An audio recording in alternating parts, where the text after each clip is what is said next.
வணக்கம். மீண்டும் மற்றொரு நிஜகண் நிகழ்ச்சியினூடாக சந்தித்திருக்கின்றோம். பாதுகாப்பு பிரதி அமைச்சர் ஓய்வு பெற்ற மேஜர் ஜெனரல் அருண ஜெயசேகரவுக்கு எதிராக எதிர்க்கட்சிகள் சமர்ப்பித்த நம்பிக்கையில்லா பிரேரணை குறித்த தனது முடிவை சபாநாயகர் இன்றைய தினம் நாடாளுமன்றத்தில் அறிவித்திருக்கின்றார். அந்த வகையில் குறித்த நம்பிக்கையில்லா பிரேரணையை தன்னால் ஏற்றுக்கொள்ள முடியாது என்று சபாநாயகர் ஜகத் விக்ரமரட்ன தெரிவித்திருக்கின்றார். அரசியலமைப்பின் விதிகளுக்கு அமைய குறித்த நம்பிக்கையில்லா பிரேரணை பொருந்தாததால் மற்றும் அது உரிய முறையில் இல்லாததாலும் அதனை ஏற்றுக்கொள்ள முடியாது என்று சுட்டிக்காட்டி இருக்கின்றார். இதன்போது நாடாளுமன்ற உறுப்பினர் கஜந்த கருணாதிலக நிலையியல் கட்டளைகளின் கீழ் குறித்த நம்பிக்கையில்லா பிரேரணை தொடர்பான தீர்மானத்தை சமர்ப்பிக்க சபாநாயகரிடம் வழங்கப்பட்டுள்ள சட்டமா அதிபர் மற்றும் செயலகத்தின் அறிக்கையை சபைப்படுத்துமாறு கோரியிருந்தார். இதன்போது எதிர்க்கட்சித் தலைவர் சஜித் பிரேமதாசவும் சபாநாயகரின் முடிவுகள் குறித்து தனது கருத்தை தெரிவிக்க வாய்ப்பு கோரினார். ஆனால் இது ஒரு விவாதம் அல்ல என்றும் அதற்கான வாய்ப்பு இல்லை என்றும் சபாநாயகர் கூறியிருக்கின்றார். இதனையடுத்து நாடாளுமன்றத்தில் பரபரப்பான நிலை ஏற்பட்டதுடன் குறித்த அறிவிப்பை கவனமாக படிக்குமாறு சபாநாயகர் எதிர்க்கட்சி தலைவரிடம் கூறியும் இருக்கின்றார். பாதுகாப்பு பிரதி அமைச்சர் ஓய்வு பெற்ற மேஜர் ஜெனரல் அருண ஜெயசேகரவுக்கு எதிராக எதிர்க்கட்சி தலைவர் சஜித் பிரேமதாச உட்பட 31 எதிர்க்கட்சி நாடாளுமன்ற உறுப்பினர்கள் கையொப்பமிட்ட நம்பிக்கையில்லா பிரேரணை ஆகஸ்ட் 12ஆம் தேதி சபாநாயகரிடம் சமர்ப்பிக்கப்பட்டது. இந்த நிலையில் நம்பிக்கையில்லா பிரேரணை குறித்த தனது முடிவை எதிர்காலத்தில் அறிவிப்பதாக சபாநாயகர் கடந்த ஆகஸ்ட் மாதம் 19ஆம் தேதி நாடாளுமன்றத்தில் அறிவித்திருந்தார். உயிர்த்த ஞாயிறு தாக்குதலின் போது கிழக்கு மாகாண தளபதியாக பணியாற்றிய அருண ஜெயசேகர தற்போது பாதுகாப்பு பிரதி அமைச்சராக இருப்பது அத்தாக்குதல் தொடர்பான விசாரணைக்கு பாதிப்பை ஏற்படுத்துவதாக தெரிவித்து அவருக்கு எதிராக நம்பிக்கையில்லா பிரேரணை சமர்ப்பிக்கப்பட்டுள்ளமையும் இங்கு குறிப்பிடத்தக்கது. இவையொருபுறம் இருக்க, முன்னாள் ஜனாதிபதி மஹிந்த ராஜபக்ச அவருடைய நண்பரான முன்னாள் நாடாளுமன்ற உறுப்பினர் வாசுதேவ நாணயக்காரவை சந்தித்திருக்கின்றார்.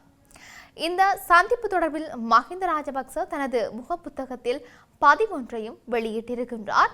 அந்த பதிவில், நான் ஒரு பழைய தோழரான வாசுதேவ நாணயக்காரவை சந்திக்க சென்று அவரது வீட்டில் அவரது நலம் விசாரித்தேன்.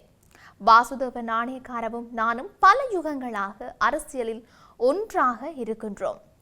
வாசுதேவ ஒரு அற்புதமான நண்பர். நாங்கள் இருவரும் 1970 அரசியலில் நுழைந்தோம். எங்கள் நட்பு மிகவும் பழமையானது, அதுபோலவே சிக்கலானது. கடந்த காலத்தில் கொழும்பிலிருந்து கதிர்காமம் வரை நடத்தப்பட்ட பாத யாத்திரை இப்போது பலரின் நினைவிலிருந்து மறைந்து விட்டதாக நினைக்கின்றேன். காணாமல் போனவர்களுக்காக குரல் கொடுப்பது, வடக்கு கிழக்கு போருக்கு ஒரு தீர்வை கொண்டு வருவது மற்றும் அரசு நிறுவனங்களை தனியார் மயமாக்குவதை எதிர்ப்பது என்ற நோக்கத்துடன் அந்த பாத யாத்திரை நடத்தப்பட்டது. அந்த பாத யாத்திரை மார்ச் 16, 1992 அன்று விகார மகாதேவி பூங்காவின் முன் தொடங்கியது. பல தோழர்கள் அதற்காக இணைந்தார்கள். அவர்களில் முன்னாள் நாடாளுமன்ற உறுப்பினர் வாசுதேவ நாணயக்காரவும் ஒருவராவார். 1992 ஜூலை 1ஆம் தேதி மதியம் 12:35 மணிக்கு நாடு தழுவிய அளவில் எழுந்த போராட்டத்தை வாசு மறக்க மாட்டார் என்பது எனக்கு தெரியும்.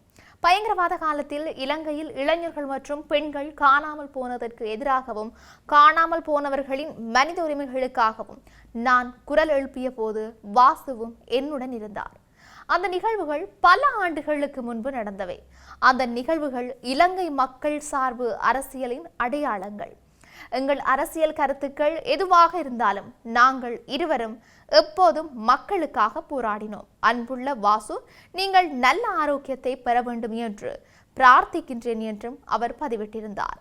தொடர்ச்சியாக இடைநிறுத்தப்பட்ட பேருந்து சேவையை மீள சேவையில் ஈடுபடுத்துமாறு தெரிவித்து மட்டக்களப்பு மாவட்டம் போராதீவு பற்று பிரதேசத்தின் நவகிரி நகர் பகுதியைச் சேர்ந்த பாடசாலை மாணவர்களும் பொதுமக்களும் புதன்கிழமை ஆர்ப்பாட்டத்தில் ஈடுபட்டிருந்தார்கள். மட்டக்களப்பிலிருந்து தினமும் போராதீவு பற்று பிரதேசத்தின் நவகிரி வரையில் போக்குவரத்தில் ஈடுபட்டு வந்த இலங்கை போக்குவரத்து சபையின் மட்டக்களப்பு சாலைக்கு சொந்தமான பேருந்து அப்பகுதிக்குரிய சேவையை ஒரு வார காலத்திற்கு மேலாக திடீரென நிறுத்தியதாக தெரிவித்து அந்த பகுதியைச் சேர்ந்த மக்கள், பாடசாலை மாணவர்கள் மற்றும் பெற்றோர்கள் என்று பலரும் இணைந்து பதாகைகளை ஏந்தியவாறு ஆர்ப்பாட்டத்தில் ஈடுபட்டார்கள். டிஸ்மாமா பேருந்து வண்டியை மீண்டும் பெற்று தாருங்கள். நாங்கள் ஏனையோரை போன்று படிக்க வேண்டும். எமது கிராம மக்களின் குரல்தான் RDS. எமது குரலை அடக்கும் அரசியல்வாதிகளை ஒழிக. அரசாங்கமே எங்களுடைய அடிப்படை உரிமையான போக்குவரத்தினை பறிக்காதே. காலையில் யானை தொல்லை, மாலையில் மாட்டு தொல்லை, பாடசாலை செல்வதும் போக்குவரத்து தொல்லையாகிவிட்டது போன்ற பல வாசகங்கள் எழுதிய பதாகைகளை ஏந்தியவாறு ஆர்ப்பாட்டத்தில் ஈடுபட்டிருந்தார்கள். வெள்ளாவளியில் அமைந்துள்ள போராதீவு பற்று பிரதேச சபைக்கு முன்னால் உளவு இயந்திரங்களில் வந்திறங்கி ஒன்று கூடிய பொதுமக்கள் கோஷங்களை எழுப்பியவாறும் பதாகைகளை ஏந்தியவாறும் வெள்ளாவளியில் அமைந்துள்ள பிரதேச செயலகம் வரை சென்றார்கள். பிரதேச செயலகத்திற்கு முன்னால் வைத்து இலங்கை போக்குவரத்து சாலையின் போக்குவரத்து சேவையை மீற பெற்று தருமாறு வலியுறுத்தி ஆர்ப்பாட்டத்தில் ஈடுபட்டார்கள். குறித்த இடத்திற்கு வருகை தந்த வெள்ளாவளி போலீசார் ஆர்ப்பாட்டக்காரர்களுடன் கலந்துரையாடி பிரச்சனையை சுமூகமாக தீர்ப்பதற்கு முயற்சித்த வேளையிலும் தமக்கு உடன் தீர்வு வேண்டும் என்று தெரிவித்து ஆர்ப்பாட்டக்காரர்கள் அதற்கு இணங்கவில்லை. இந்த நிலையில் தமது பாடசாலையைச் சேர்ந்த மாணவர்கள் சீருடையுடன் ஆர்ப்பாட்டத்தில் ஈடுபடுத்தப்பட்டுள்ளமையை ஏற்க முடியாது என்று கூறி சம்பவ இடத்திற்கு வந்த குறித்த பாடசாலை மாணவர்களின் பாடசாலை அதிபர் ஆர்ப்பாட்டத்தில் ஈடுபட்ட மாணவர்களை உடன் வெளியேறுமாறு தெரிவித்திருந்தார். எனினும் தமது பிள்ளைகள் கடந்த ஒரு வார காலமாக பாடசாலைக்கு செல்லவில்லை. இன்றைய தினமும் பாடசாலைக்கு செல்ல காத்திருந்த வேளையிலும் பாடசாலைக்கு செல்வதற்கு பேருந்து இன்மையால் நாம் பிள்ளைகளை இங்கு அழைத்து வந்துள்ளோம். எமது பிள்ளைகள் ஏன் பாடசாலைக்கு வர முடியாது என கேட்க முடியாத அதிபர் போக்குவரத்துக்காக போராடும் எமது மாணவர்களை தடுக்க முடியாது என்று தெரிவித்து குறித்த பாடசாலை அதிபருக்கும் ஆர்ப்பாட்டக்காரர்களுக்கும் ஏற்பட்ட வாய்த்தர்க்கம் காரணமாக அதிபர் அங்கிருந்து வெளியேறினார். இது இவ்வாறு இருக்க போராதீவு பற்று பிரதேச செயலக உதவி பிரதேச செயலாளர் ஆர்ப்பாட்டக்காரர்களுடன் கலந்துரையாடியதற்கிணங்க உதவி பிரதேச செயலாளர் இலங்கை போக்குவரத்து சபையின் கிழக்கு மாகாண பொது முகாமையாளருடன் தொலைபேசி மூலம் தொடர்பினை மேற்கொண்டு நிலைமையை எடுத்து கூறினார். வியாழக்கிழமை முதல் மட்டக்களப்பிலிருந்து நவக்கிரி நகருக்கான போக்குவரத்து சேவை சீராக இடம்பெறும் என்று இலங்கை போக்குவரத்து சபையின் கிழக்கு மாகாண பொது முகாமையாளர் தெரிவித்ததாக ஆர்ப்பாட்டக்காரர்களுக்கு உதவி பிரதேச செயலாளர் தெரிவித்திருந்தார். வியாழக்கிழமையிலிருந்து தொடர்ச்சியாக தமது பிரதேசத்துக்குரிய போக்குவரத்து சேவை ஈடுபடுத்தப்படவில்லையாயின் தமது போராட்டம் தொடரும் என்று தெரிவித்து ஆர்ப்பாட்டக்காரர்கள் பின்னர் கலைந்து சென்றார்கள். இப்படி இருக்க நாட்டில் இன்னும் எல்லாம் நடக்கப் போகின்றது என்று நாங்களும் பொறுத்திருந்து பார்க்கலாம். மீண்டும் மற்றொரு பதிவினூடாக சந்திக்கலாம். வணக்கம்.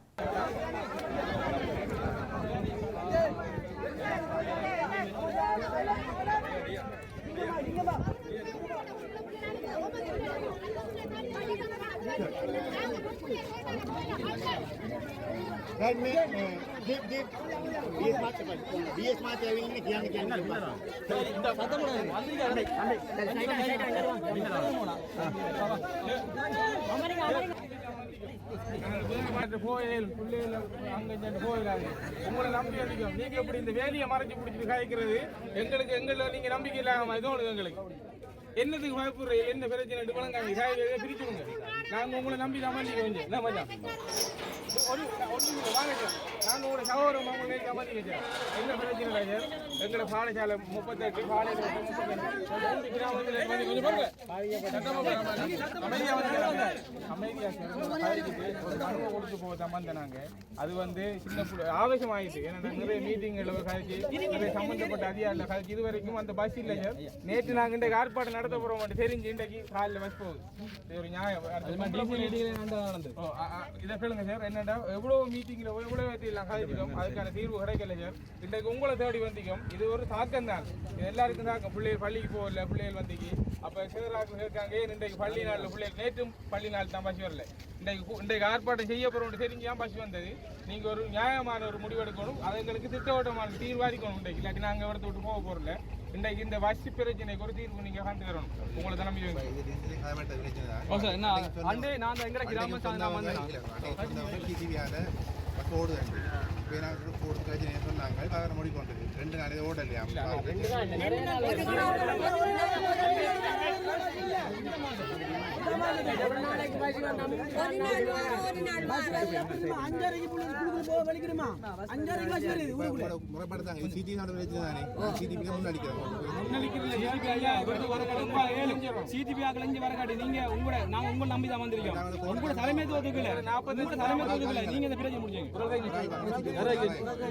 இந்த 43 நீங்க உங்க நம்புறோம் நாங்கள்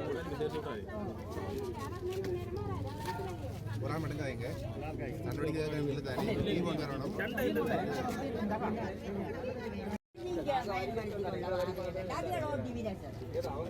எங்கட உள்ளேற படிப்பும் எங்கட போக்குவரத்து சேவையும் அப்படி எங்கட கட்ட நாங்க கிராமத்தில் உறந்த நாங்க கிராமத்தில் எங்கட சாகும்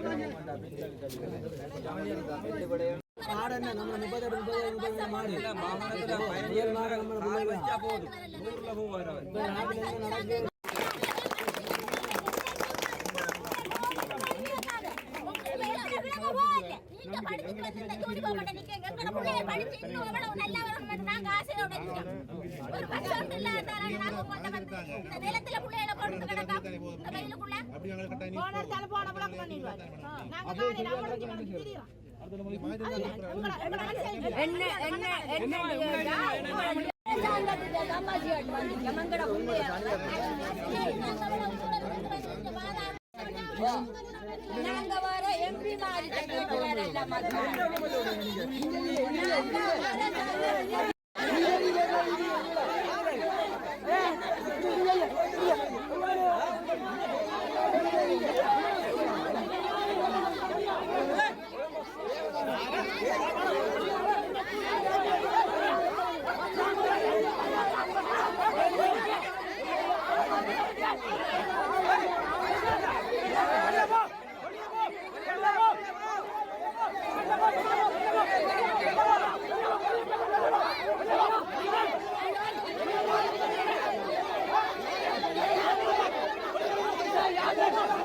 Come on!